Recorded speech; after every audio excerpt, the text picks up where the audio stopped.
ഇത് മാസ് മോട്ടോഴ്സിൽ നിന്നാണ്. നമ്മൾ ഹീറോൻ്റെ സ്പ്ലെൻഡറാണ് വണ്ടി. അതിൻ്റെ എൻജിൻ വർക്കായിട്ട് നമ്മൾ വണ്ടി അയച്ചതാണ്. അതിൻ്റെ എൻജിൻ വർക്കും അതേപോലെ തന്നെ അതിൻ്റെ തേർഡ് ഗിയറൊക്കെ സ്ലിപ്പിംഗ് ആയിരുന്നു. അപ്പോൾ അത് മാറ്റാനൊക്കെ വേണ്ടിയിട്ട് അയച്ചാണ് കേട്ടോ. അപ്പോൾ നമുക്കതിൻ്റെ ക്രാങ്ക് ഷാഫ്റ്റ് അതേപോലെ തന്നെ cylinder kit, clutch disk, timing ചെയ്ത് തുടങ്ങിയിട്ട് എല്ലാ ഭാഗങ്ങളും നമ്മൾ മാറ്റിയിട്ടാണ് റീസെറ്റ് ചെയ്യണേ. അത് 1 ഇയർ വാറണ്ടിയിൽ തന്നെ 12,000 കിലോമീറ്റർ അല്ലെങ്കിൽ 1 ഇയർ, അതാണ് അതിൻ്റെ വാറണ്ടി പീരീഡ് പറയുന്നത് കേട്ടോ. അപ്പോൾ നിലവിൽ നമുക്ക് അതിൻ്റെ ക്രാങ്ക് ഷാഫ്റ്റ് വരുമ്പോഴത്തേക്ക് 3775 രൂപയുണ്ട്. ക്രാങ്ക് ഷാഫ്റ്റ് എന്ന് പറയുമ്പോൾ ഇതേപോലെ വന്ന ഈ ഒരു ഫുൾ അസംബ്ലി കേട്ടോ. അത് നമ്മൾ ചേഞ്ച് ചെയ്യാനുണ്ട്. അതേപോലെ തന്നെ നമുക്ക് അതിൻ്റെ സിലിണ്ടർ കിറ്റ്, ഈ 2 ഐറ്റത്തിനും നമുക്ക് റേറ്റ് വരാം അത്യാവശ്യം. സിലിണ്ടർ കിറ്റ് വരുമ്പോഴും നമുക്ക് 2250 രൂപയാണ് സിലിണ്ടർ കിറ്റ് വന്നത് കേട്ടോ. പാർട്ട് നമ്പർ വന്നിട്ട് 135 LS Y2K മോഡല്. പിന്നെ വേണ്ടത് നമുക്ക് ക്ലച്ച് ഡിസ്ക് പ്ലേറ്റും. ക്ലച്ച് ഡിസ്കിന് 392 രൂപ ഉണ്ട്, പ്ലേറ്റിനായാലും 135 രൂപ ഉണ്ട്. പിന്നെ വേണ്ടത് ക്യാം ചെയിന് 135 രൂപ. പിന്നെ ഓയിൽ പമ്പ് നമ്മൾ മാറ്റണുണ്ട്. കാരണം വെച്ചാൽ ഇതിൻ്റെ പമ്പ് പഴയ പമ്പ് ഇതാണ്.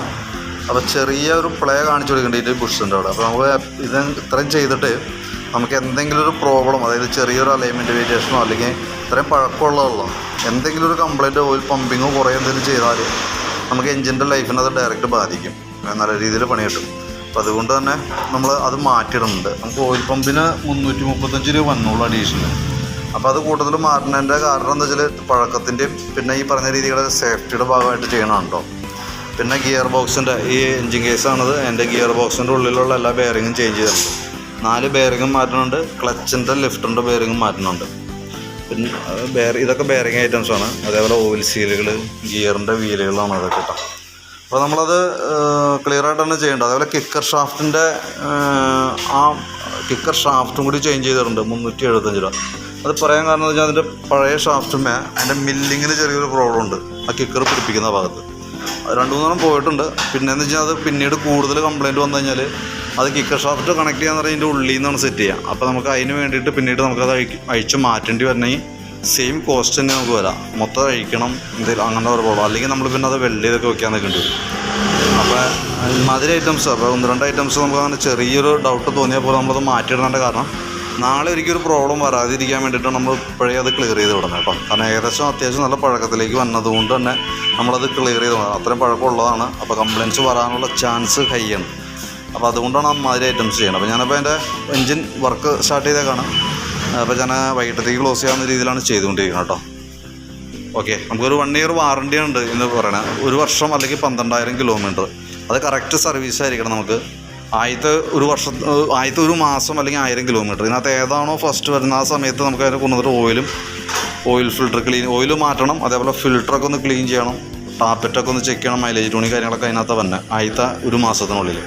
നമ്മൾ ഒരു പുതിയ വണ്ടി എടുക്കുമ്പോൾ സെയിം നമ്മൾ ഫസ്റ്റ് സർവീസ് ആദ്യത്തെ 1 മാസം എന്ന് പറഞ്ഞ പോലെ തന്നെയാണ് എൻജിൻ വർക്കിനും അത് ചെയ്യണം, അത്യാവശ്യമാണ്. അത് കഴിഞ്ഞ് നമുക്ക് ഓരോ 3000 കിലോമീറ്റർ ബേസ് ചെയ്തിട്ടാണ് അതിൻ്റെ ഓയിൽ ചേഞ്ച് വരാം. അതൊക്കെ കറക്റ്റ് ആണെങ്കിലാണ് നമുക്ക് ഈ 1 വർഷത്തിനുള്ളിൽ എന്തെങ്കിലും ഒരു പ്രോബ്ലം റിപ്പീറ്റ് കംപ്ലയിൻറ്റ് എന്തെങ്കിലും വന്നാൽ വാറണ്ടി കിട്ടാം.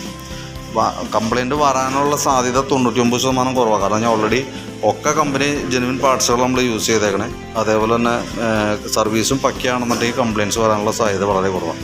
ഓയിൽ ചേഞ്ചൊക്കെ കറക്റ്റായിട്ട് നോക്കാം. ഓയിൽ ചേഞ്ചൊക്കെ നമ്മൾ ഡിലേ വരുത്തുമ്പോഴാണ് ഈ പ്രോബ്ലംസ് ഓരോന്ന് വന്നത്. അല്ലെങ്കിൽ ഓയിൽ മാറ്റാനായിട്ട് വൈകി പോവുക, അങ്ങനെയൊക്കെ വരുമ്പോഴാണ് ഈ പ്രോബ്ലംസൊക്കെ വന്നത് കേട്ടോ. അപ്പോൾ അതൊന്ന് ശ്രദ്ധിച്ചാൽ മതി.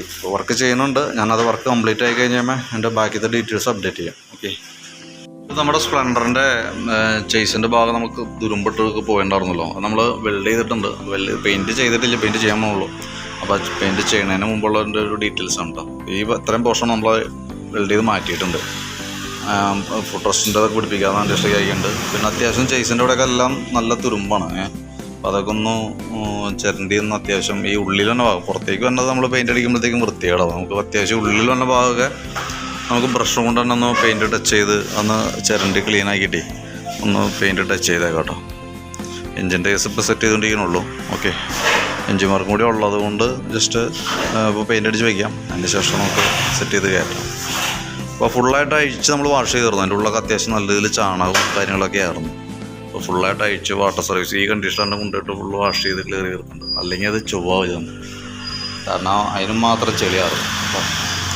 അപ്പോൾ എൻജിൻ വർക്കും ബാക്കിയത്തെ അത്യാവശ്യ സർവീസുമായി ബന്ധപ്പെട്ട വർക്കുകളും കൂടി കൂട്ടത്തിൽ ചെയ്യാം. ഓക്കെ.